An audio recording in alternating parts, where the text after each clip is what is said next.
GM, everyone. Welcome to Flywheel, your number one source for everything Frax, DeFi, and everything in between. If you want to know what's going on in the world on chain, you've come to the right place.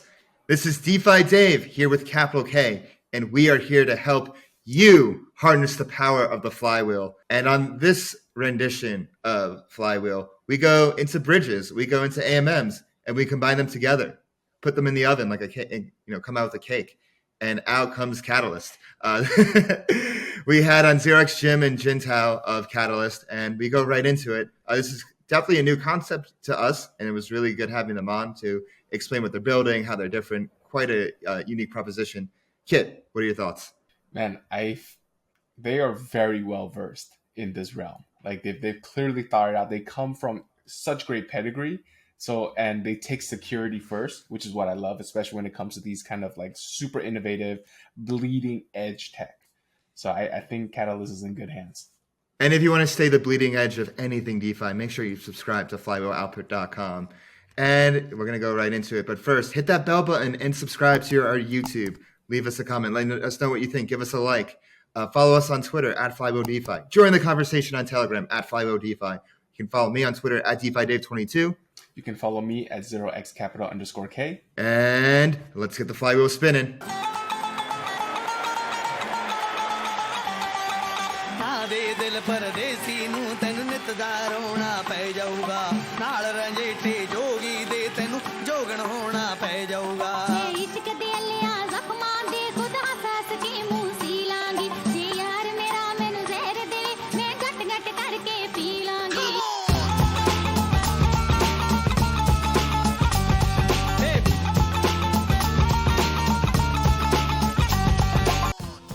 Do you hold ETH but don't know what to do with it? Want to earn those juicy liquid staking derivative yields but don't know where to start? Well, FrxETH is there for you. FrxETH is Frax's native LSD solution, allowing you to earn boosted yields in multiple ways on your ETH. If you want to get started, go to app.frax.finance and turn your ETH into FrxETH today. All right, let's get this started. Today we have on very special guests, somebody I've known for quite a long time in crypto years, FrxETH, and also Jintao. FrxETH is the founder of Catalyst, and Jintao is the head of engineering of Catalyst. And this is a new and exciting bridge. Or should I call it a bridge, or would you describe it as that? Let's just get right into it. What is Catalyst? How would you describe it in your own words, and how is it different than other bridges? Sure. So you could, I guess, conceptually call it a bridge. Mm-hmm. I would probably call it just like a liquidity layer, honestly. Okay. And I think being more intellectually honest, it's just an AMM. So it's like a liquidity layer that uses like an AMM mechanism. At a high level, what Catalyst is basically like a unifying liquidity layer that connects all chains essentially, and you can move any assets or rather swap any assets between any of these chains. And so you can swap stable assets like what we see a lot of people do right now with bridges, or you can do a volatile swap. And so it looks a little bit more like a DEX essentially. Yeah. And how did you guys get started building this? What are your backgrounds? Because Jim, you were at Aave, Jintao, you were at Badger. Let's give the viewers a little bit of background first. Sure. Yeah. So, I think the story starts with Alexander, who is the other co-founder of Catalyst. And so his background is he was at Badger in 2020, and it's been kind of just a fan of AMMs for a long time. And he kind of predicted the future being multi-chain, and he's a bit of a prophet of sorts, because he actually predicted a world in which there were more than just 5 EVM alt L1s. He thought there's going to be thousands, if not hundreds of thousands of chains. And so he was thinking about Catalyst. Essentially, it wasn't even called that before, but it was basically a scalable way in order to facilitate cross-chain swaps. In an environment in which there's just going to be hundreds of thousands of chains, right? And so that's something that he was kind of thinking about after he parted with Bancor. This was in mid 2021, and was just kind of thinking about it for a while. And then Jintao and I joined sometime last year after kind of meeting him through mutual friends and deciding that it was a really awesome vision. For me, my background, like I used to work at Aave as head of experiments. A lot of things I did was pertinent to kind of catalysts around like cross-chain work for Aave deployments and how do you connect, Lens protocol cross-chain. And so I definitely delved really deep into that topic and was really kind of seeing a gap in the space as it pertains to how do you build infrastructure in this world in which there's just going to be millions of chains enabled by like rollups as a service essentially. And I really felt like no one was talking about that. I kind of was venting to a friend about it. He connected me to Alexander, and the rest is history.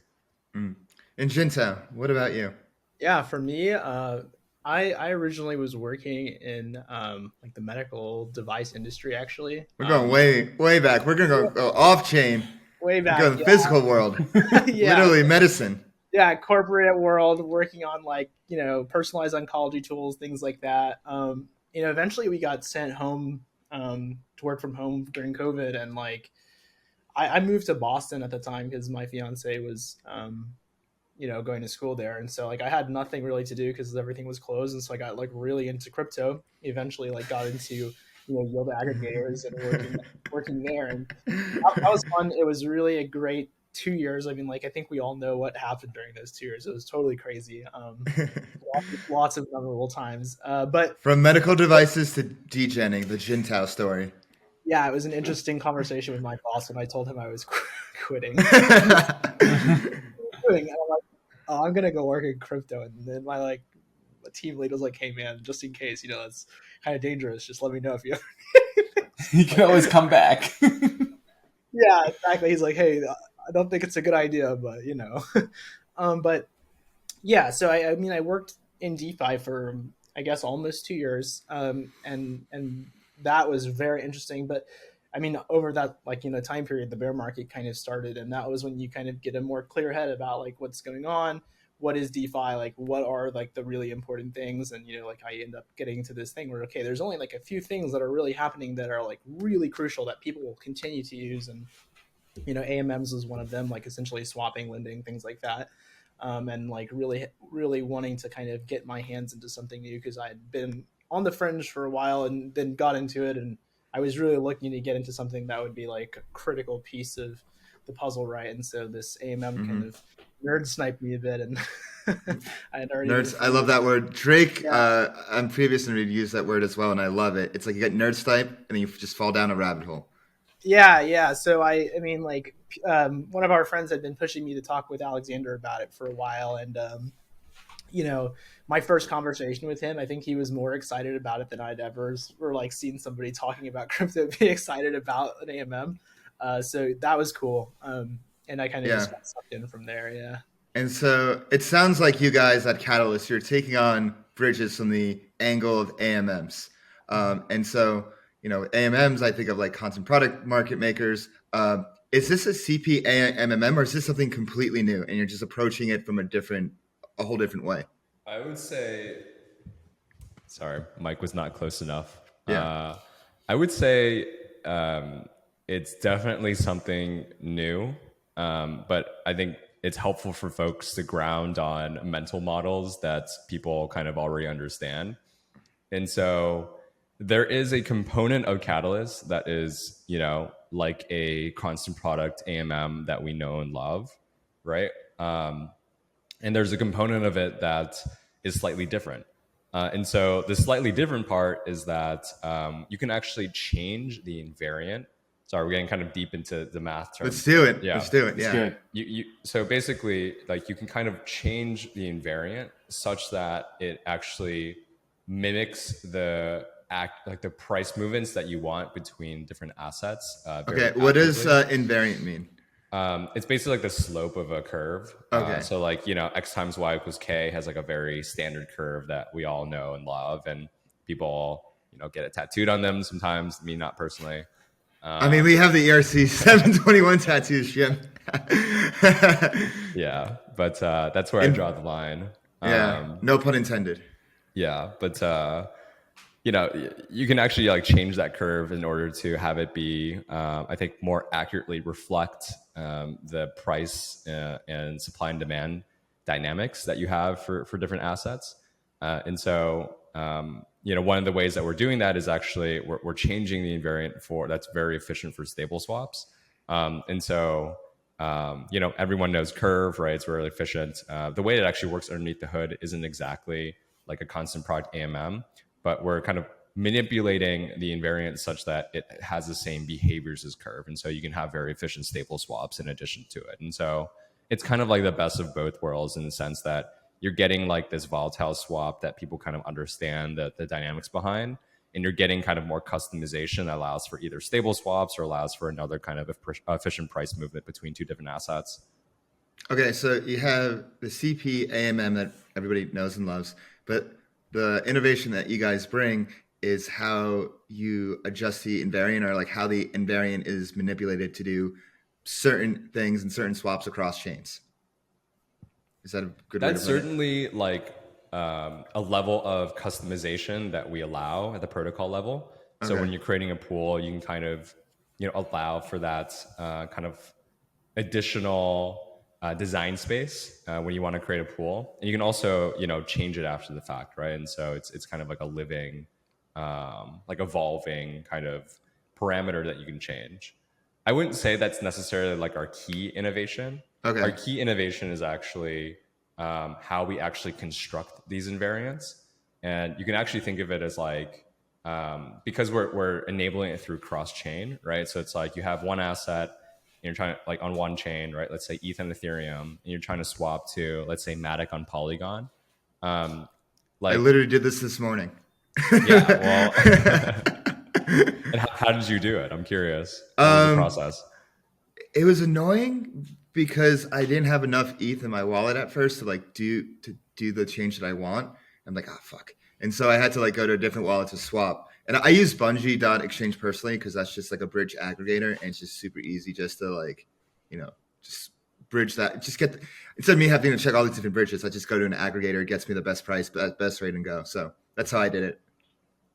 Yeah, definitely. And I think there's definitely a place for bridge aggregators, and I think they're solving the job of, you know, not having to think too hard about like which liquidity routes are the best or which bridge I should use or which website I should go to. And we want to work with aggregators in the future as well. But we think we can solve that with kind of our implementation and do it in a very efficient way. But sorry, that's kind of a digression. Yeah. Let's go back to it. Yeah, but basically, like, in order to allow for a cross-chain swap, we essentially have like within each pool on each chain its own like local invariant, basically. And so it's an invariant that's set that is basically like, how do I say this? Like, it's kind of like set that in a way in which in which you can calculate the movement along the price curve. And actually like communicate that movement along the price curve to another pool on a destination chain, only using a message, right? And so again, you can think of it as like every pool lives in these chains. They all have their own invariants, right? It's like not dependent on like other assets, so to speak. And then once you're adding assets, you're withdrawing assets from this pool, it moves along that price curve. And then the change in that movement is actually communicated as a message. What we call a unit of liquidity is communicated.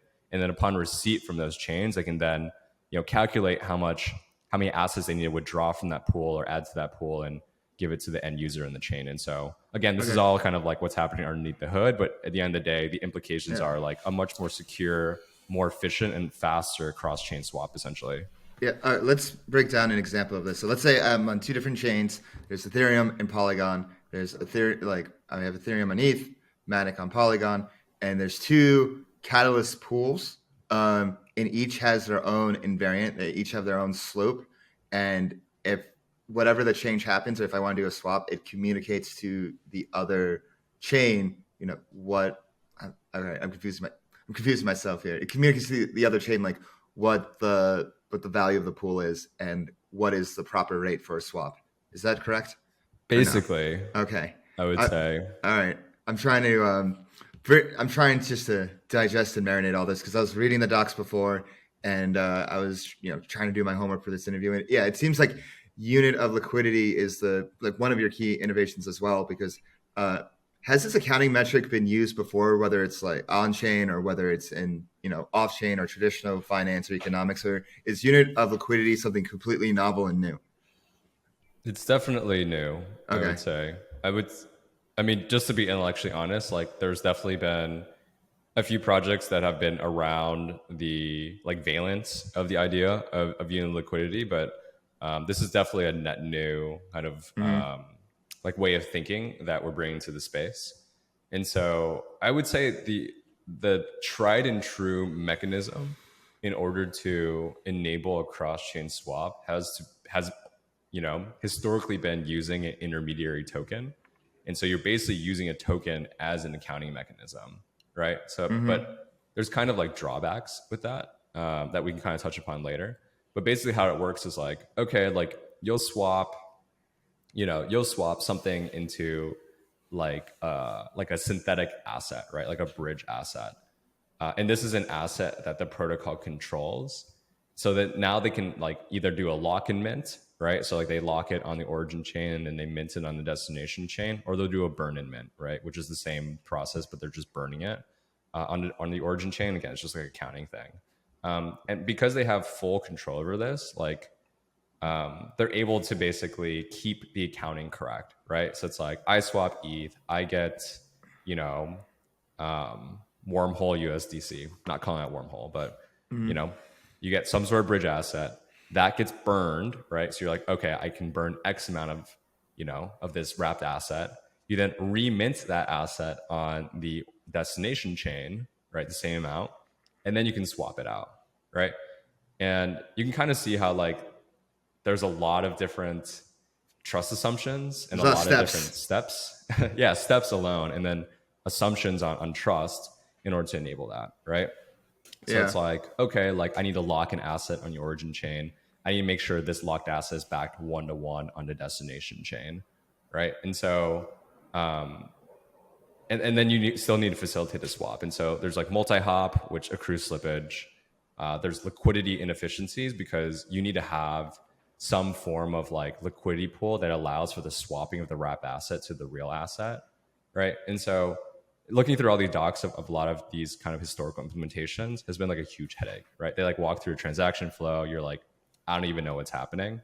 And so what we do is like, okay, you have an asset you want on the origin chain, you have an asset you want on the destination chain, you just swap it. And like underneath the hood, we have this math basically. Like at the end of the day, Catalyst is just like a math library that allows for the like harmonization of like an accurate price quote between them. And so you can like do the swap without this kind of intermediary token needed. Okay, so That's you guys do the swap. Yeah, go ahead, Kit. I just wanted to clarify a little bit, and let's go back to that whole ETH and Polygon example. When Dave wants to swap the ETH into Matic, and he executes the transaction, where does the ETH go? Does it go into the ETH pool and it just kind of stays there? And then there is minus Matic on the Matic chain that goes to Dave's wallet to the equivalent. That was exactly my question. I'll let Christian take this because he's smarter than me. I can take this one. Yeah. So for the transaction, like the one of the key things I like to highlight when I talk about Catalyst is that everyone is familiar with like the Uniswap transaction invariant, where like when you swap through, like you expect to get a certain amount out, and if you like don't get it, the transaction reverts and like your trade doesn't go through, right? And so this is really important for us on our AMM, because we are on multiple chains, right? So when somebody does a swap, essentially the funds that are like being used to purchase are actually not sent into the pool immediately. They're sent into an escrow wallet, and they're held in escrow until the funds on the target chain actually arrive and are like delivered to the user. And that way the accounting is able to like be kept, correct when the swap is received on the target chain. Once that's actually done, there is a message that's passed back that says, hey, the swap has been executed, and then the funds are actually released from the escrow into the pool, and then everything is kind of settled at that point. I'm not sure if that answers your question, but that is what happens. So like the delta is, yes, that there is ETH in the ETH pool, and Matic leaves the pool on Polygon, but there is some like intermediary steps to like ensure that the accounting is correct. Right. So And after assets that don't actually transaction get. settles, Okay. and just I have a part two there real quick. After the transaction settles, there is now a new invariant rate, right? Because if for the next person that wants to swap, the quantity Yeah. of ETH versus Matic is now The different price has than moved it along was when the curve. Dave time. Yeah, Okay, right. And correct. then, okay, all right, Dave, go ahead.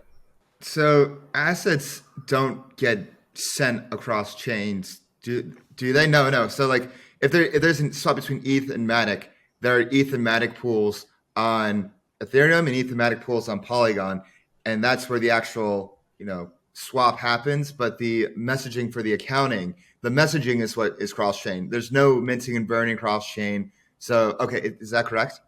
Correct. Yeah. Okay. I want to clarify. Yeah. Because you said ETH and Matic on Ethereum. Like, it's ETH on Ethereum, and then it's Matic on Polygon POS. Matic So on like, Polygon. there's no there's no Matic that lives on Ethereum. Like, Oh, we're okay. using we're swapping native assets that live on like one chain for a native asset that lives on another chain. We don't deal with like wrapped messaging. assets. Okay, there's no wrapped assets. Yeah. Okay, I was thinking too much there. Okay, so that's even simpler than I thought.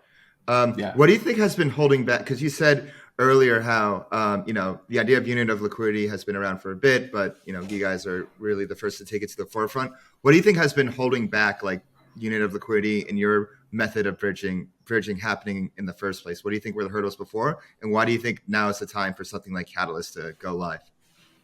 I mean, when you look at the origins of bridging, like the most important thing that needed to get done was just like moving assets, right? So like the first bridge was basically like BitGo and like wrap Bitcoin. And when you kind of like start with that need, a lot of people are going to create mechanisms that look really similar to solve that need. And so a lot of these a lot of the historical bridges that come out are just like lock-in mints, just like BitGo's mechanism, right? And all they did was just move value. I think recently, in the last like year or so, we've kind of shifted that conversation to AMBs, right? Like arbitrary messaging bridges. And so now you can pass like general messages, right? And that becomes really interesting for cross-chain contract calls and, like passing payloads for governance proposals to different deployments, right? And so that conversation, I think, started a year ago, but really didn't kind of reach a maturation up until like maybe 6 months ago, right? And now it's like a really hot topic where there's like a lot of new projects trying to enter into space and trying to grab market share. We're built on top of arbitrary messaging bridges, right? Because we need to rely on this infrastructure in order to pass messages. We don't have our own kind of native message passing protocol. We don't want to kind of reinvent the wheel. And so a lot of what we're doing is just like very timely, right? More than anything. What are some examples that you're built on top of? Does that include like IBC? Does it include other things? IBC, I think, is something that we're really excited to kind of build on top of. Like, I think when you look at the space of like a general messaging protocol, like IBC has been the kind of, most battle tested, has been the longest kind of out in production. And I just think from a mechanism design perspective, it's just kind of the most secure, right? Because it's allowing for kind of trust minimized bridging using proof of consensus like clients. And Kit, were you going to say something? I think I cut you up before.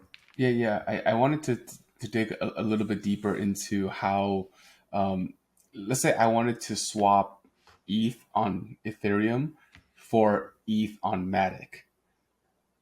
Is there ETH on Matic, or do I need to do a couple hops to get to the ETH on Matic? Yeah, so there's no limitation on like what assets can really go into the pools. So like as a kind of esoteric example, a while ago there was a person who basically aped 650 ETH in one go into Canto and sent the price at ETH minus $200, right? On Catalyst, you could create a pool where you have ETH on Canto, ETH on Polygon, and ETH on ETH. and then you could have, essentially bought that delta, if you will, like across those chains.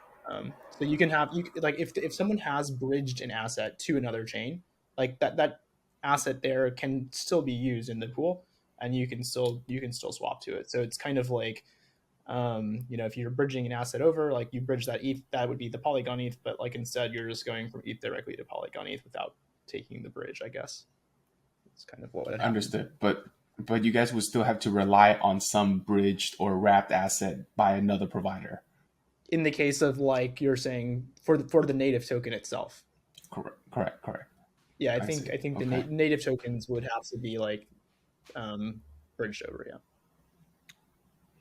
I have a question. Well, go maybe ahead. just to add on that, like I think this is a really powerful use case when you look at it in the sense of like Ethereum rollups. So it's like a lot of them also have their own concept of like native ETH, right? Where you pay gas in order to like, get sequenced and then post kind of the batch transactions to the L1 settlement layer. And so we can enable kind of like native ETH to like native ETH swaps that just live on different layers of this like ETH centric ecosystem. And how do you guys ensure efficient pricing? Or Kit, did you have any other follow-up questions? I'm good. Go ahead. Yeah. So how do you guys ensure like efficient pricing and that, users are getting the price using your bridge as compared to, let's say, like a different bridge, whether, like your standard bridges you see out now? As far as an AMM goes, like for example, if I just use Uniswap as an example, just because Catalyst will also have a router, like your protocol is kind of focused on the routes that are available within it itself, right? Mm-hmm. So we can offer the most competitive rate for any asset that's available within the protocol itself.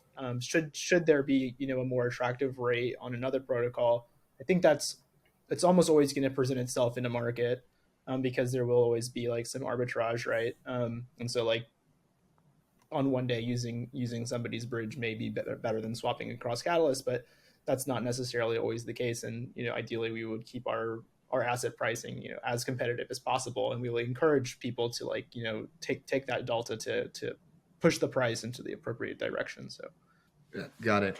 And so we're talking a lot about this modular multi-chain world. There's gonna be millions of chains. I want to play devil's advocate here and say, what if having like a modular world isn't the best thing that we could do? Ethereum's monolith, but you have everything in the Ethereum universe. I don't have to like bridge over here, bridge over there. It's just all on one chain. So like, what do you think is the case for the modular world? The case for like, the prevalence of using the modular blockchain stack is essentially, it's essentially like a way to bypass the existing trade-offs that we see within blockchain. And, I can give a lot of analogies as it pertains to like other ecosystems, or not other ecosystems, but other technologies rather. And so one of them is like the idea of like when you build like a Web 2 product, you have microservices. And so you're essentially like modularizing the code base and kind of like outsourcing some of the work into other kind of services or other like offerings that are optimized in order to do that, right? And so when you look at the composite system, it's basically like a lot of different modular pieces are being outsourced in order to do the most optimized work that they can, right? As opposed to like having it all together.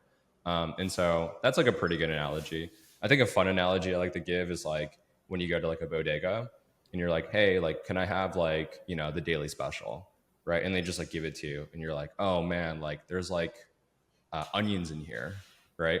And it's like, I don't really like onions. And dude's like, I don't care.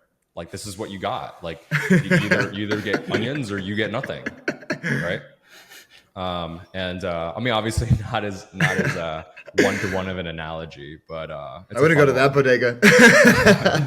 Yeah. Whereas like when you modularize, you're like, yeah, I don't really want onions. I want pickles, right? Or like, I just don't want anything, or I want extra mayo, right? Okay. I really like the sandwich analogy. Thanks. And so tying it back, right? It's like when you look at monolithic blockchains, like everyone knows about like the scalability trilemma, right? It's like, okay, like there's three pieces, but it's really just like a spectrum, because like one of the pieces is like being like secure. And you're like, okay, why do you not want a secure blockchain? But it's like secure, decentralized, and then performant, or whatever, like other nouns that people like to use for this trilemma. But essentially, right, like we've seen kind of the alt L1 narrative, where it was like, okay, like, we're obviously not as decentralized, but like we're way faster, and like that's a good thing. We have bigger block sizes, we have beefy nodes, right? And that's been like a kind of the prevalent narrative. But I think now with the emergence of like the roll-up centric roadmap with Ethereum, and then that's been kind of like rebranded to be kind of just the modular blockchain thesis, you can kind of bypass that, right? You're like, no, like we can have decentralization at the block verification layer, but we can have performance at the kind of like the execution layer, right? The roll-up layer. And so that's been kind of like the rallying cry, I guess, for like proponents of the modular blockchain thesis, is like, okay, like we're basically like, they call it like inverting the scalability trilemma. And so that's kind of like the bull case, so to speak, because now you can like design these different rollups, and like they're really performant, or they're really configured and optimized to do certain things. And then you can kind of like either use Ethereum for, some combination of like enshrined data availability and settlement, or you can use like Celestia or EigenDA that's more optimized to do DA very well, and then have another settlement layer, or you can forego settlement altogether and just have data availability, or you can have a transaction ordering layer with shared sequencers like Espresso and Astria. And so it gets really interesting, right? And like now you kind of get overwhelmed, just like you have all these different condiments and flavors. Exactly. You can just add to your sandwich. So many meat Stack choices. them all up. Exactly. Yeah. I want to get into rollups and like more of, how would you describe like Arbitrum Orbit, and then you have Optimism Bedrock, and comparing that to IBC. What are your thoughts on the releases of Arbitrum Orbit and Bedrock, and as it compares to like IBC? Do you think it's a competitor? Do you think they complement each other? What are your thoughts, like trade-offs between them? Yeah, I mean, short answer is like, I think they're really different, and therefore complementary. I think for folks that aren't familiar, like Arbitrum Orbit is like the new rollup as a service kind of solution or toolkit that Arbitrum announced maybe a few weeks ago.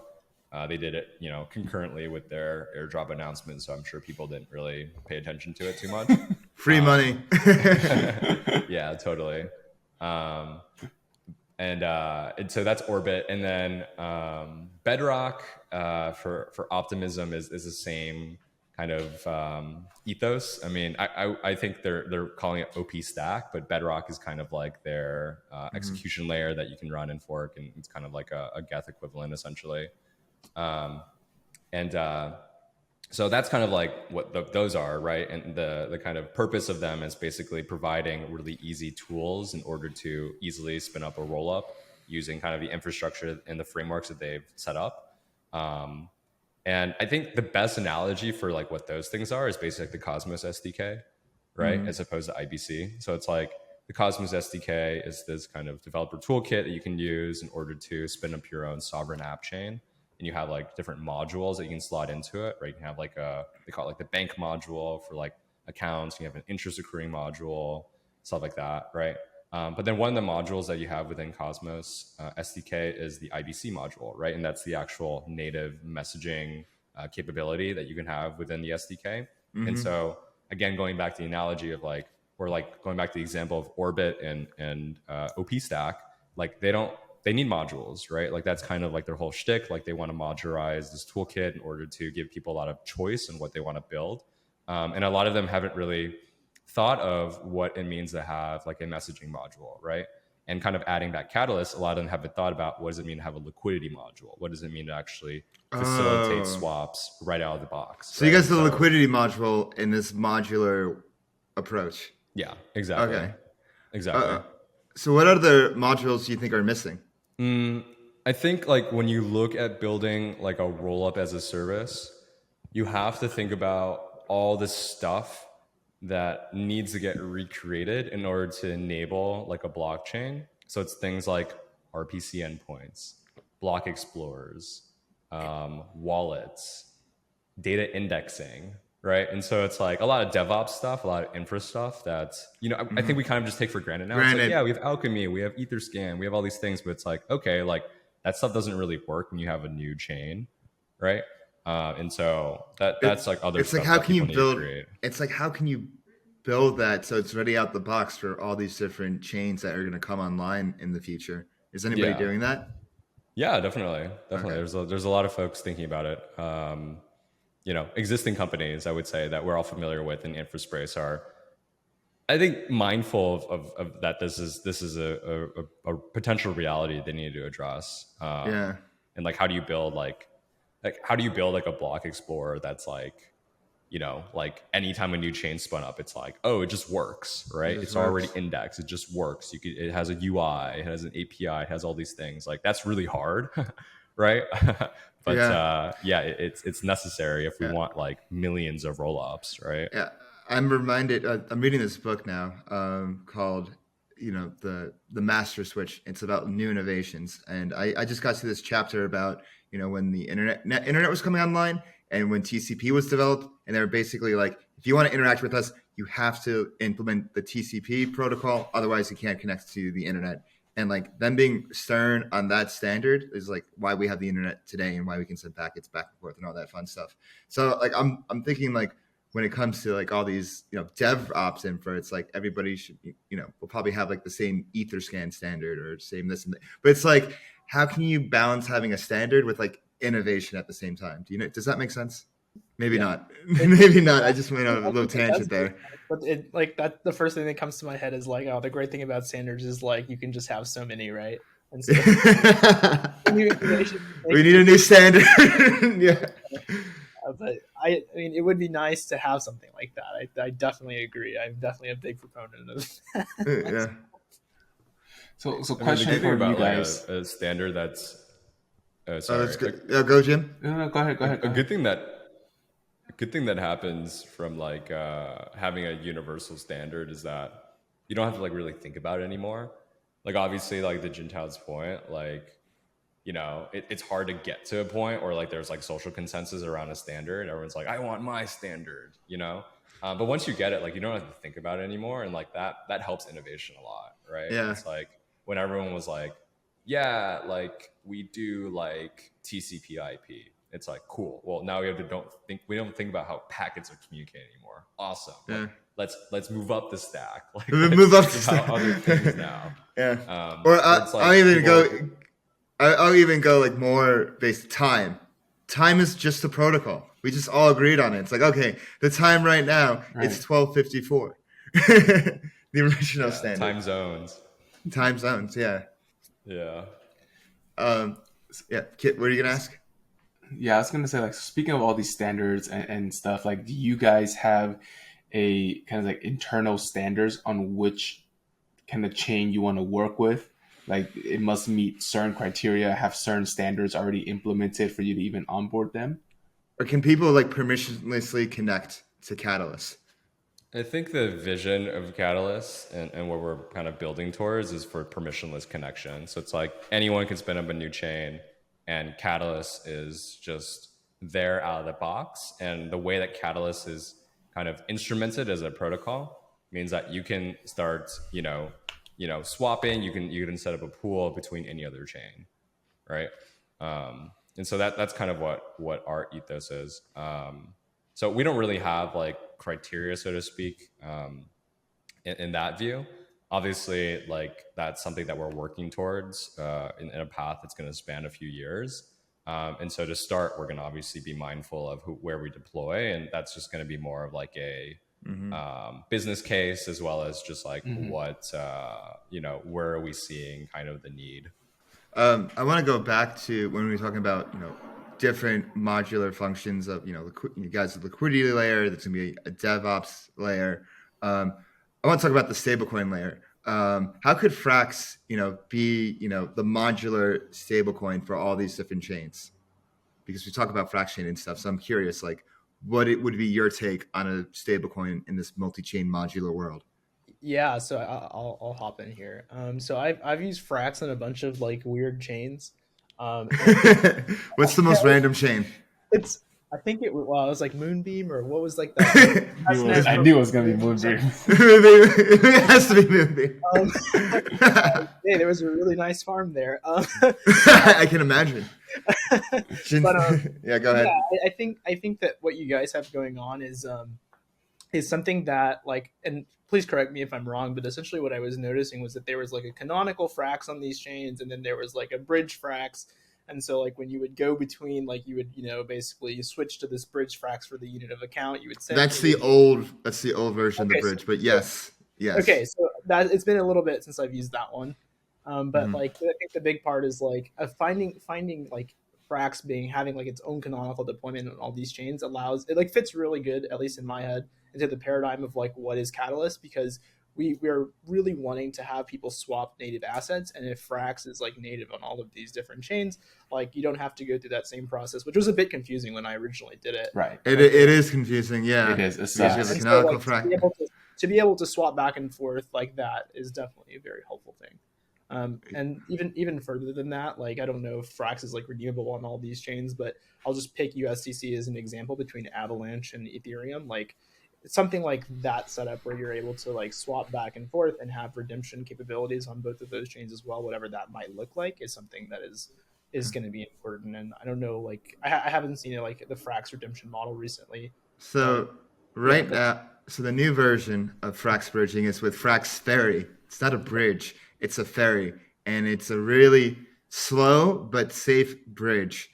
And it's best to think of it as all Frax is only redeemable and minted and redeemed on ETH, and it's since, let's say I want to like bridge to Polygon, then I like aboard the Frax ferry. It departs like every 24 hours, and it takes 24 hours to get there. It's a very, much more hands-on process, but a lot safer because, we've seen what happened with bridges and bridge hacks and whatnot. So, their priority was like, let's make the safest bridge possible that fits our needs.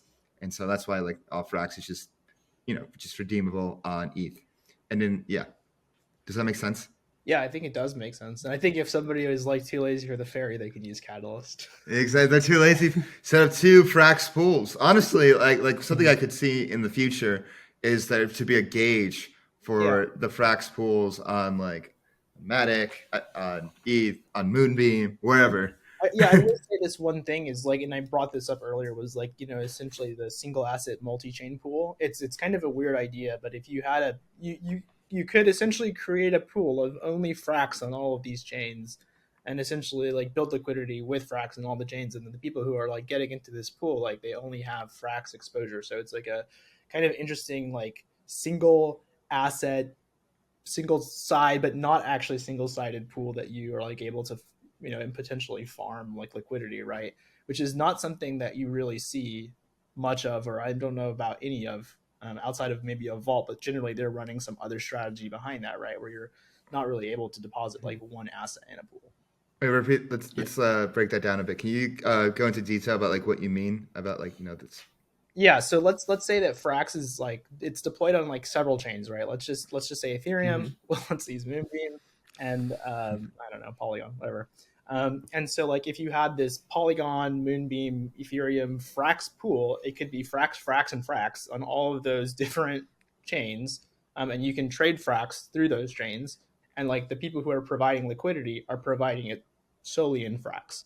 So it's it I don't know, to me it's just a very weird thing to think about, because when I think about a liquidity pool, I never think about it being like, oh, I can just provide one asset and that's like the whole pool, because no AMM right now is like trading across chains the same asset. It's like all these different assets on the same chain, so you're kind of forced to make IL in that setup, where if you wanted to do this, providing Frax on multiple chains, you're actually not exposed to like that same IL. Oh yeah, because you take a step back because you're just exchanging Frax for Frax on multiple chains. You can't do that on the same chain because it just exists on the same chain. Yeah, there's no point. Yeah. Okay, I got a question regarding the whole IL bit, right? Since it is single-sided liquidity providing, let's go back to our very first example of the ETH and Matic. Now on this ETH chain, you have plus ETH quantity because the ETH is now going into this pool. And then on the Polygon chain, it's minus Matic because that has to be sent out to Dave who just swapped. So the LPs in the Matic pool are effectively minus, X number that got sent out to Dave. So how do they get compensated? Yeah, so it's just like any other AMM, right? So like if someone like pulls Matic like too much, let's say too much Frax out on one side, right? That means the price of Frax on whatever chain is kind of imbalanced is now incorrect. Catalyst also supports local swaps. It's not only supporting cross chain swaps. So an arbitrager on a single chain can see that the price of Frax is incorrect in the pool on that specific chain, and then they will fix the price because they can basically capture that delta and send the price. So Catalyst is available on just one, like just if I want to trade on ETH on Catalyst, I could do that as well. Yeah, let's say if I had I could create like a balancer type pool on ETH and swap through that on ETH solely. Yeah. Okay. I got it. Got it. Okay. So if there's an imbalance, yeah, I do. So if there's an imbalance in, say, that the Frax pool, an arbitrager on the native chain can effectively come in and say use the similar reverse side swap to top off the pool and kind of bring the pool back to quote peg, right? Is that the idea? These guys are able to use it? Yeah. That should be the idea. I think there actually may need to be a second asset in there because of the local swap, for the local swap reason. Right. I think maybe input from Jim on that one, but yeah, that would be the idea. So it may be better, like if you're going to go for this thing, like you may, now that I'm thinking through it more, you may want to have like a secondary asset that would be like also, like DAI or something like that would be paired with it to potentially allow for that. For more arbitrage to pass it locally as well. Yeah, that does make sense. Or theoretically, you could have a Catalyst Matic and Catalyst Frax pair on Polygon in the case where you could still use the same Catalyst pools, like they're on the same chain but they're just different assets. You can use that as the tool to kind of bring it back to the normal peg. Yeah, there's definitely a lot of ways that it can be done. Okay, yeah, I got it. And then let's kind of alluding to like local swaps. Like we can facilitate swaps that aren't cross-chain, right? And that's kind of like a feature that we don't, I think, broadcast enough, but is something that we think is really powerful because, from the kind of strategies you guys were talking about or the transaction flows, like this could be facilitated using like a pure like intra-matic swap. I'm curious about the kind of safety considerations and security, because that's always on everyone's minds when it comes to either bridging or swaps or anything in these regards. So what security considerations did you take in when building Catalyst, and what do you think are the risks you guys mitigated when building it? Yeah, so I would say like security is something that is insanely important to us, right? I mean, given just like the space that we're operating in is really important, really needed in the space, very scrutinized, and of course, has seen a track record of cataclysmic events that have impacted. Keep happening over and over. Pain. Yeah, and so security is super important to us. We're only working with like the top auditors in order to, review the smart contracts and the logic that we're deploying.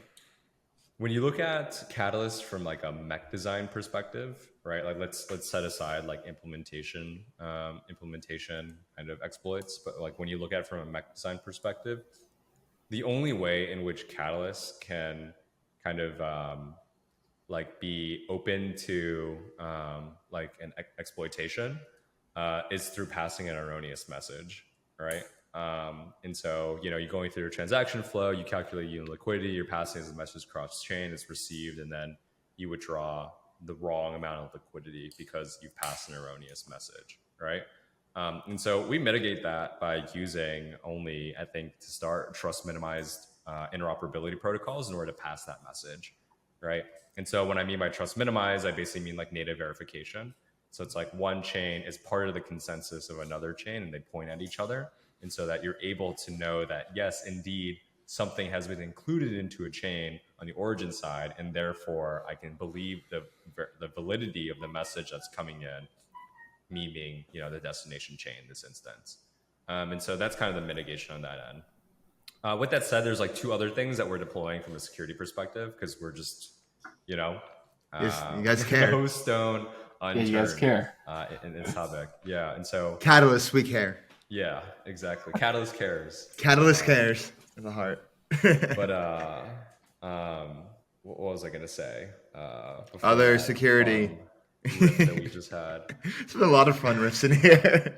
You're talking about other security measures you guys take. Yeah. And so one is that we have, we have our own kind of like security measures that the protocol deploys. And so it's kind of like a intelligent anomaly detector. And so it's like, if you're moving value that is definitely a deviation from the typical kind of typical behavior that we see, we'll flag that and we'll block it, right? And so this is somewhat different than the second answer I'm going to give, which is we're also going to have like rate limits essentially as we kind of deploy this into production and scale it up. And it's different because the former is like intelligent, right? This is something that's going to happen even at like full run rate in production. And gets refined over time as its own kind of like opinionated security measures, whereas the latter is more like safeguards that we have in place as sound software development and sound scaling in the crypto space. And so that's more just like tried and true like software development practices. Got it. Now I want to talk a bit about stablecoin maximalism because we're all stablecoin maximalists here, and I do adhere to this belief that everything in DeFi becomes a stablecoin eventually. You see this with Curve coming out with their own stablecoin any day now, hopefully. Aave coming out with their own stablecoin. I've been trying to figure out how does Catalyst fit in the stablecoin maximalist worldview, and I guess you guys in theory could issue your own like multi-chain stablecoin once you guys get enough liquidity on chain. I don't know if I'm sure this is super down the line, but I guess what are your thoughts on stablecoin maximalism, that eventually everything will become a stablecoin or be dependent on stablecoins one day? Do you agree with it? Do you disagree with it? If so, why not? One of you guys can go first. I don't know, Jim, do you have anything off the bat? This is actually the first time I've heard of this posture.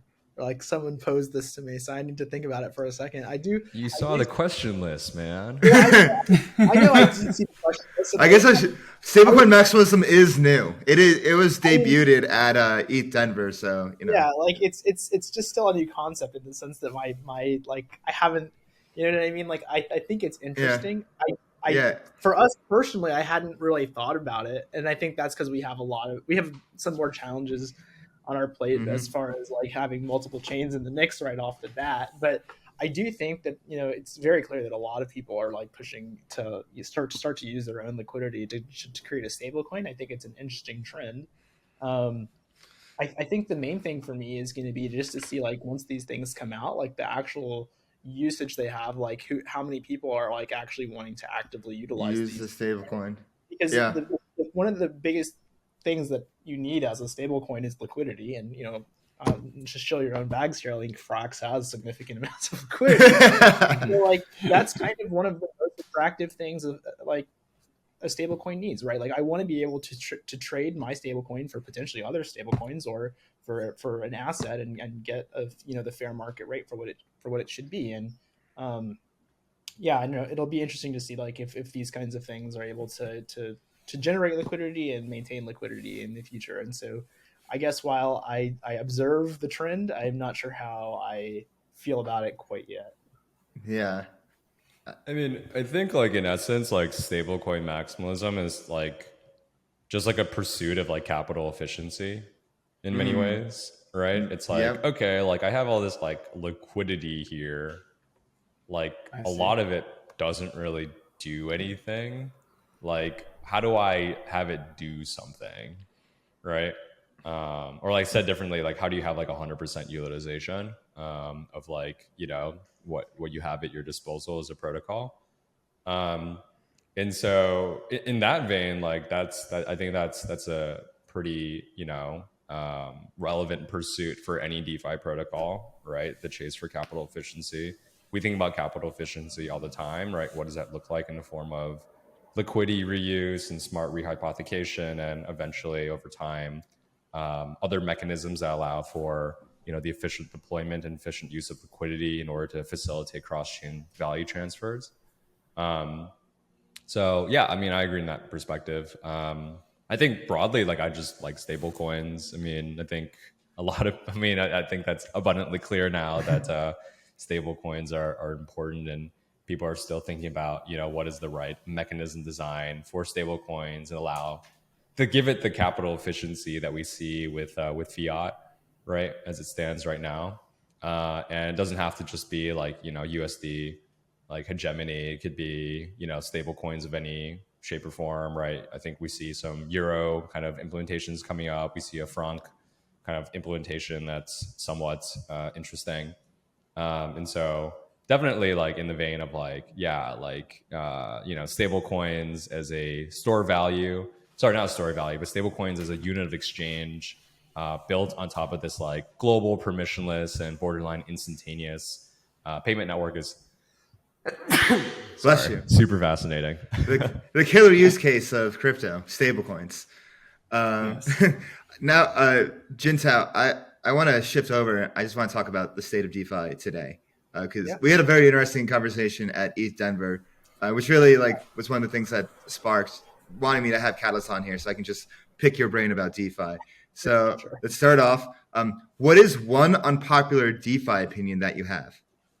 Yeah, so I thought about this in a while, and I think the one thing that I think I have that is a very controversial topic, like just off the bat, is kind of code is law. That's definitely one of them. Where I think the main and one of the things that has shaped my opinion on this most recently is kind of the Oasis thing with Jump. I think that a lot of us will like to think code is law. I think if you are building anything using proxy implementations, code is almost certainly not law. Because we see what happens when you're able to upgrade your contracts and change the way things work. Saying code is law is just not the case there. That's definitely one of them. And then I think the other one, and I had written it down. Let me see. The other one that I had is that I think some people also don't like centralized stablecoins. USDC got a lot of flack for the signature bank thing. Another one that I have, I like centralized stablecoins. I think they've empowered me to like do a lot of things in DeFi to get to what I need to do. And should I want to move away from them, like I'm free to do so. And then I guess why do you like centralized stablecoins? I like them because they provide me an off ramp and an on ramp, like into crypto, right? And so I can like actually improve my life, a little bit, and to go improve all of our lives. Yeah, exactly. So I mean, that's why I think it's important. And I think the last thing that I'll go really far to say, and this is definitely the most controversial part, is that in a world where these CBDCs exist. I don't necessarily think it's a bad thing. I don't necessarily think it's a good thing either. I'll just also say that. I don't want to like have people jumping down my throat. But in a scenario where it doesn't even have to be CBDCs, but as you mentioned, Jim, like we're seeing more and more of these sovereign currencies moving on chain. Like this is a good thing. I think this is a good thing, and Catalyst and many other AMMs are also well positioned to kind of take advantage of this happening, because as it does, and as new governments or new issuers decide to build on these L2s or these L3s or these rollups or whatever, like it's going to bring more friction to like getting from this coin to that coin. And so that's where you can kind of start to see like maybe the future of Forex starting to come on chain a little bit with these centralized stablecoins. So I think that's a bit of a divergence from wanting everything decentralized, and where a lot of DeFi people feel that way, and even I do too. I think it's a really good thing, but I also see the value in these centralized solutions where they're providing. Yeah, I mean, crypto Twitter likes to beat the drum of massive decentralization because it's a catchy narrative. It's like the ethos of crypto. But I think if you had your opinion, if you told your opinion to people outside of crypto, it would just be a normal opinion. They'd be like, "Oh yeah, that makes sense." But within crypto, it's like decentralized stablecoins, blah blah blah. Yeah, I mean, I'm not. This is not like a hill I'll die on, but I'll definitely hold the opinion. Yeah. So how do you think DeFi is going to shape up in the next few months post Shanghai? This is a question for both of you, but Jintao first. Yeah, I'll hop in. I think the main thing I'm looking for is I think the support for liquid stake derivatives within existing DeFi protocols is going to go up because execution risk is no longer post Shapella will no longer be a factor. Like people can exit ETH. There's almost no reason we should really see a depeg in these assets anymore. I mean, it could still happen, but it's kind of like the duration mismatch, right? Like these things over time should come back once you get out of the withdrawal queue. And I think we're also going to start seeing more of these liquid staking products just come online, period, because the risk is now lower. Like there's no chance of you starting something up, exiting staking never occurs, and now you have an angry community who is on your hands, trying to hey, what the heck, man. So yeah, I do expect these things to kind of move to the forefront in terms of lending and trading assets, holding, FrxETH and things like that are definitely less risky now than they once were. And in fact, it's almost getting to the point where it's, if you're going to hold ETH and you want to hold ETH, why wouldn't you hold it? So yeah, I mean, that's where I kind of see the direction going specifically with regards to ETH, since it's kind of the most direct impact. Jim, what about you? Did you have a question? Yeah, I just want to add one quick point in Jintao answer. So, earlier you said you're a fan of Codus Law, and then on the other side, you just said you're a fan of centralized stablecoins. I feel like that is just the one project that comes to my mind. Hold on, the one project that comes to my mind that kind of defies both sides for me is Liquidity, who again, non-upgradable contracts, zero governance. So code literally is law in that sense. And it's the most, quote unquote, decentralized stablecoin. But now in this situation, if we assume that LSDs become the norm and Liquidity can't be upgraded, so it would be ETH. So arguably the LUSD stablecoin would be the most expensive stablecoin to hold because you're foregoing ETH native staking yield. Because your ETH is ETH, So LUSD is just super high expensive to do, and that's the cost of decentralization. That's just kind of the way I interpreted what you said. Yeah, that's a really good point. That's a great takeaway. I meant to put that idea in your mind. Yes, please, Jim. What's your take on the current state of DeFi? Yeah, sure. So do you want my take on DeFi? Or you want my take on Shapella? Shapella. Well, I mean, Shapella. Shanghai and Capella combined. Yeah, Shapella. Oh, you combined it to Shapella? That's cute. Yeah. Please tell me DeFi after Shapella. I can give you my broad DeFi take first, if that's cool. I think DeFi is in the precipice of a really big shift, I think, away from kind of yield that is subsidized through token emissions into sustainable yield. And that's through being MEV aware, honestly. That's either through being MEV aware or also through the leveraging of, I think, native token emissions, within the base kind of blockchains that they're built on top of. And so LSDs is, I think, really pertinent for that. I think that's kind of the main trend that I am anticipating for the next year or so is harnessing the MEV that's being kind of generated and leaked from the system and actually enabling that and providing some form of kickback, essentially, whether it's to the user or to the LPs as, again, the form of sustainable yield. And so that's something that I'm personally really excited about DeFi. As it pertains to the upcoming ETH hard fork, I would be curious to see what is the true market demand for staked ETH, or said differently, for like how much ETH is going to remain staked, right? And is it going to trend more towards kind of,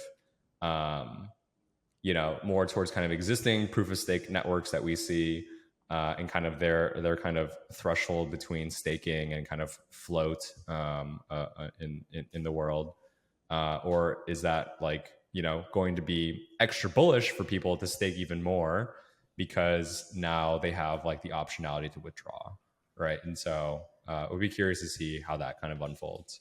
It'll be interesting to see what happens in the future of DeFi and future of crypto in the coming months after Shanghai. Kit, did you have any more questions, or did you want to get into the final round? Before the final round, I'm going to ask this one question that I asked everybody, and everybody kind of squirms, is how does Catalyst make money? So when you say Catalyst, do you mean the protocol? The protocol, and obviously the labs as well too.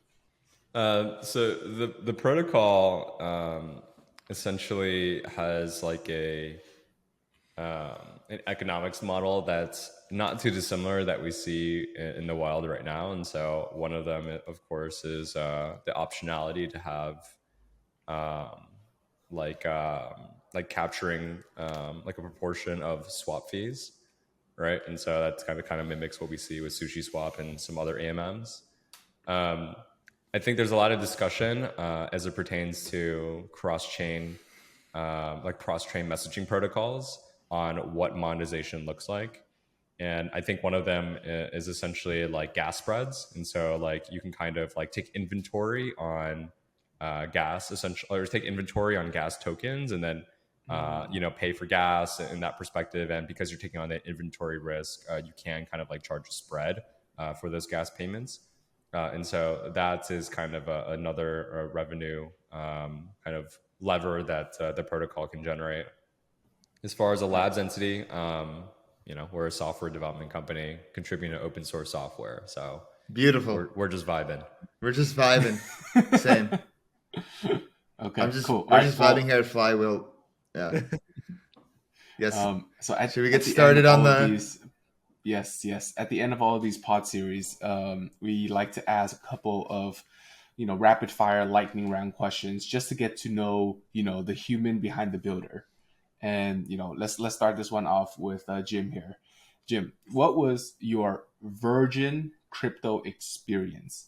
When did you first touch the blockchain? And sex don't count. Your eyebrows there. I like the pun there. Yes. Oh man, not counting sex. Yes, first transaction on the chain. I'd probably say when I joined Ripple, I had like a self-custodied XRP wallet, and that's how I got money. Were you paid in Ripple?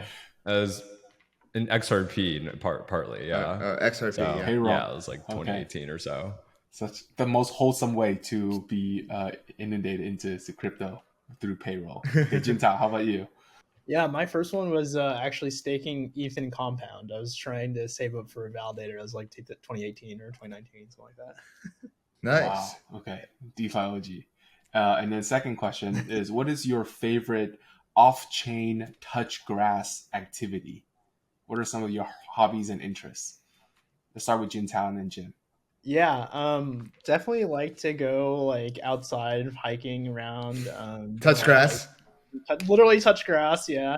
And then I've been trying to get into oh god, I hate that. I just am blanking on what it's called. It's like I think of paddle boarding, like where you stand on the board and like you use a paddle and go around. It's pretty popular around here, and I live near a river now, so trying to like get started into that. Mm-hmm. You have a cat. Nice. I do have a cat. She's actually. Oh. You've had her this whole time. She's really tiny. I just got her, and she's. What's her name? What's her name? Her name is Mochi. And Mochi. Yeah. Hi, Mochi. 5 pounds. She's really tiny. The smallest cat I've ever seen. It's like big a is cat. she? It's like a She's- grown cat. Yeah, so I like she was like dying this December, so I Oh. took her in, and she's 8 years old. She's 5 pounds. This is how Oh my big- god. Yeah, Well, she's Wow. really tiny. She's like my 2022 like karma project. Not actually, but like we just took her in because we felt bad. But she's nice. She's kind of overly friendly, but it's okay. I have 3 She's cats. 5 in. It's a little bit much now. So yeah. Jim, what about you?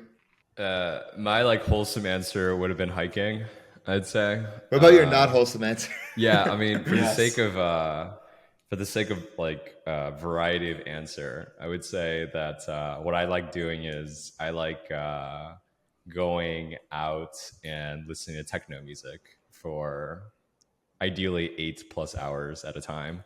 A marathon. Who's your favorite techno Oh. artist right now? Ooh, it has to be Isaiah. He's a hard groove, like hypnotic techno producer out of Amsterdam. You have all the adjectives and descriptions. I'm just. I a can fan say of- more if you want. Yes, yes, more. Fast-paced, trance-inspired 90s Eurodance.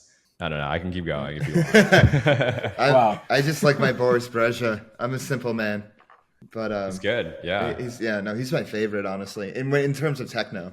But anyways, moving on.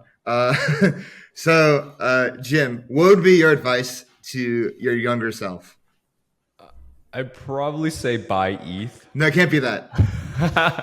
Cannot be that one.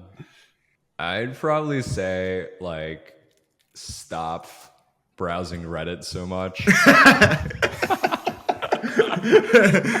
Stop being a Redditor. Yeah. Why? No, because it's just like wastes too much time. But no, I think the other side of the coin was like actually commit to doing things. Okay. Like I don't know. When I was like a kid, I was like not even a kid, like even in university, I was like, yeah, like I think I really want to be like a stand-up comedian, right? And I go to like one open mic, and I was like, well, that sucked. I don't want to do that anymore. And I was like, I feel like if I did like 10 more, I'd actually be like good. But now I'm like really bad at telling jokes, you know?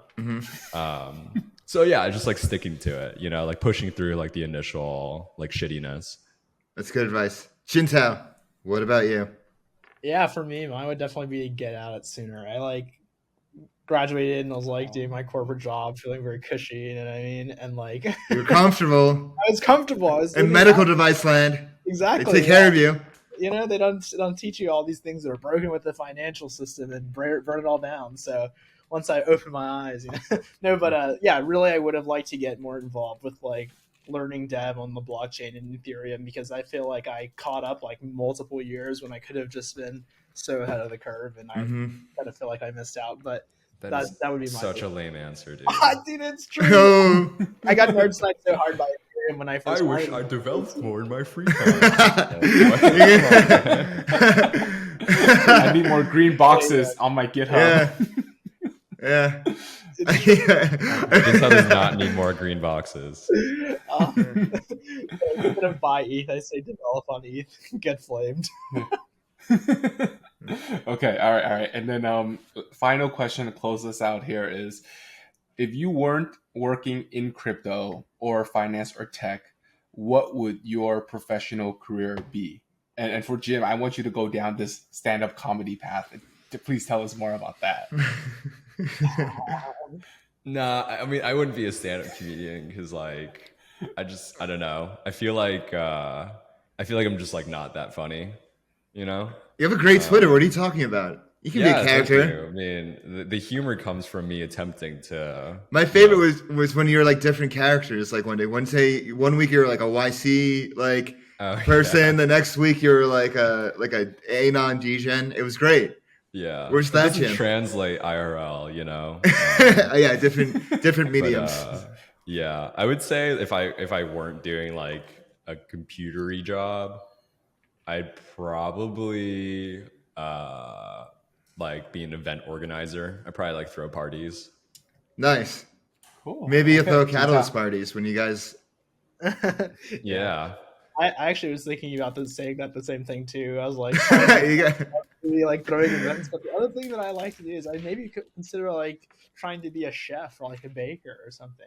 I like A really baker.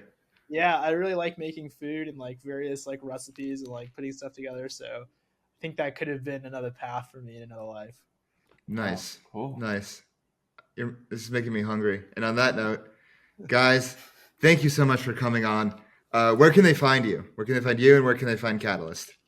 Yeah, so we're all on Twitter. We love course. Twitter, of course. We love Twitter. I'm XeroXGym on Twitter. If you guys have any questions on Catalyst or about event planning or stand-up comedy, you can ping me there on Twitter. And then we're also on Twitter on Catalyst. It's Catalyst AMM on Twitter. I'm hella Jintao on Twitter. Feel free to come at me for all my ideas. Tell me why I'm wrong. That's the right mentality. Thanks, guys. Thanks. Cool. Thanks for having us on, guys. Appreciate it. Hello and welcome to the postgame. I'm Sam, and I'm joined with Dave and Kid, who just went through an hour with Catalyst, and here we are. We were just talking about this before, and Catalyst seems interesting. I think it could do some cool stuff, right? It's like an AMM for cross-chain swaps. But at the same time, maybe it's just because it's early and it's not out yet, and we're not able to test it out. But I just don't know who's going to use this or like what this is for, right? Like, what did you guys take away from this about like where's this going to fit in the whole stack of everything? I think Jim said it in the interview. It's the modular liquidity layer for the multi-chain world, or that's what they're aspiring to be. I'm just curious, like, how will they attract users? How will they attract liquidity? How will, because there's some different bridges, there's different AMMs, like what, it's going to be interesting to see when they finally launch and like they're out in the wild, how they're going to attract users and get them to be sticky. Yeah. My kind of belief on all this like middleware stuff, or it's not even middleware. This is just like liquidity provision infrastructure or LP infrastructure, if you want to call it that. LP Fi is that like 99% of it is just going to be put into aggregators and you won't even see it. Right. Yeah. Like, literally what I said. I used a bridge aggregator today. Yeah. So like, I'm just wondering, like, is what they're building going to be able to compete with something like Stargate or like the multi-chains or like other things, right? Like, where's it going to fit in? Like, what's their like?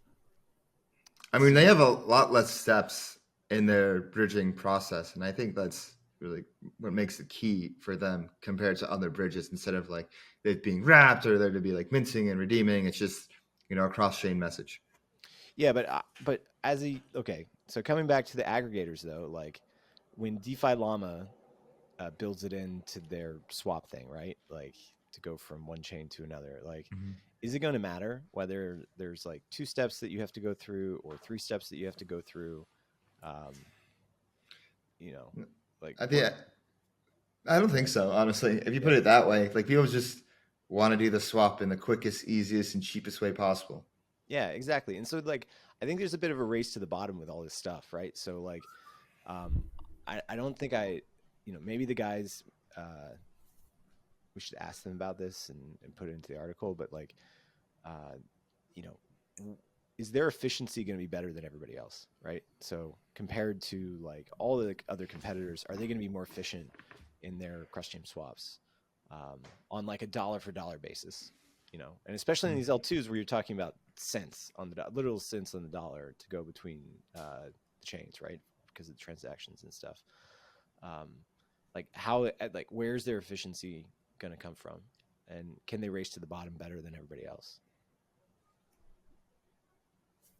Kit, thoughts?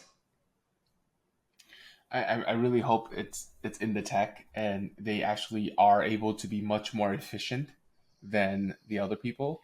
And also the IL is much less impactful, like the way that they're saying. Because in Stargate, for example, each USDC pool on each of these chains are owned by different LPs. Whereas in the way Catalyst is kind of positioning is you just deposit USDC in whatever chain it is, and now you own a portion of USDC of all of the chains. So you single side stake in one, but then you have access to multi. I think that's kind of the different architecture, and hopefully because of that, they just get more efficiency out of it. because every LP is together as one, rather than each LP on each own chain is independent. And I think they also should have clarified a bit more of like who they think the liquidity providers are. And these answers to these questions are in their docs. So if anybody's curious, they can go and read that. But I think we should have given them a platform to talk about who's going to be LPing and who's going to be trading, right? I think those two bit needs to be answered. Yeah. I mean, I could see something like it's probably going to be professional market makers, right? So like, is there any room for like, is this like a retail thing, or is this more just like we're partnering with Wintermute and a couple of other market makers to fill out this so that they can execute their swaps cross chain at a cheaper price? Right. I don't know. Lots of questions. What else did you guys like from all of this? Kit, you were saying this needed to be longer. We were at like just over an hour with this, but you said we could have gone 2 here. We probably could have gone 2. I felt like I could have, because I had a lot of like more nitty gritty questions to ask about them, because this topic is very like new and nuanced, right? Like they said so themselves. This is the first time that anybody's kind of implementing this. So I wanted to really flesh out what other attack vectors are. And I do, because the problem with single-sided staking is it sounds too good. It's like, hey, you have no IL risk, and it's, you just put money here and more money comes back. So like, there's just more to question. There's 2 things. One, if you're a viewer and you like the longer episodes, let us know in the comments. We'll do longer episodes. Hell, I could do this for 3 hours. Yeah. Second thing is, single-sided staking or single-sided liquidity is interesting. It's tricky. It sounds too good to be true. And when you mention that, I just think of Conic Finance, and because they're offering, single-sided, provide your liquidity, omni pools. And I'm curious, like, how successful that will be. And I guess this is like another way, implementation of this like single-sided, put it in one, you have liquidity on all these different chains instead of different curve pools. Yeah. I guess with this thing, it's a little bit different because like, I think they're trying to change the swap function, because normally you would have the swap function on the individual networks where like you have your curve deployment on Moonbeam and you have your curve deployment on Optimism. And so right now, if you want to bridge, you like swap through curve to get into USDC on Optimism, bridge over, and then you swap back to whatever you want to go to on the other one, right? So I guess if you can centralize that, maybe that takes a step out. Maybe it's more efficient from like a trading standpoint. Like the actual trade execution is done quicker, right? And you don't have to wait for the assets to actually be bridged over, which does take some time. That swap can just be done right there and then. But it must have some. It's got to have some risks that I can't think about right now. I'm gonna have to go back and listen to this episode again.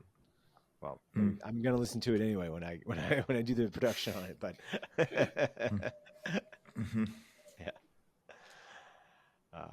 yeah, no, this is a good one. I think we'll be learning a lot. They're both super smart, honestly. Yeah. I really enjoyed the conversation and going back and forth with Xerox Jim and Jintao. They're obviously very well read and educated on the subject, and so it's nice to have people that view DeFi in a different way on the show. Like, we're obviously stablecoin maxis. They're more, bridging multi-chain maxis. So it's good to get these perspectives together and see, what conclusions we can come up with together. Yeah, definitely. And one last comment. I like how he distilled the stablecoin into the notion of capital efficiency, because it really is. It's like, hey, we have these idle assets. Let's put it to use. What use? Stablecoin. Right? I feel like that was just the natural my favorite part. Go ahead. Oh, go ahead. I'm sorry, I cut you off. No, I just said that's my favorite part. What'd you want to say? Oh, my favorite part was the sandwich example. I thought that was brilliant. That was really good on their end. That makes imagining and conceptualizing the modular world of blockchains a lot easier. And then my last bit is, what did you guys think about my Liquidity comment? Because I just thought of that during the call, because Liquidity is I thought it was very smart. I thought it was very... Yeah. I mean, there's also Rye. Rye is not... Is it also non-upgradable? Rye is not upgradable as well. Yeah. Okay. So, I mean, if you When just code right is now- law goes yeah, wrong. when code is law. This is when code is law goes wrong, right? Immediately, Liquidity is going to have a minimum, cost to carry of 6%, whatever the native staking yield is, because you're giving that up. you know, so and actually, you can't even mint 100% of it, so you're actually giving up even more. Even You're giving more, up, yeah. 1.1x the staking yield. So Yeah. I don't know.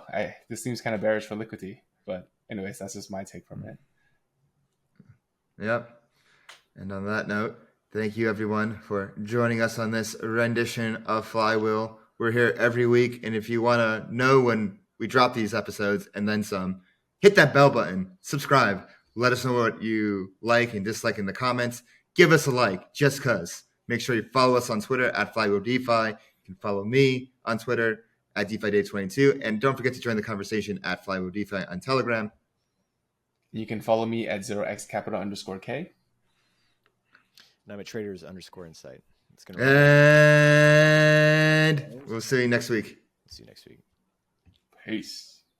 Everything said on this episode is not financial or tax advice. This channel is strictly for educational purposes and is not an investment advice or solicitation to buy or sell any assets or to make any financial decisions. This video is not tax advice whatsoever. Please talk to your accountant and do your own research.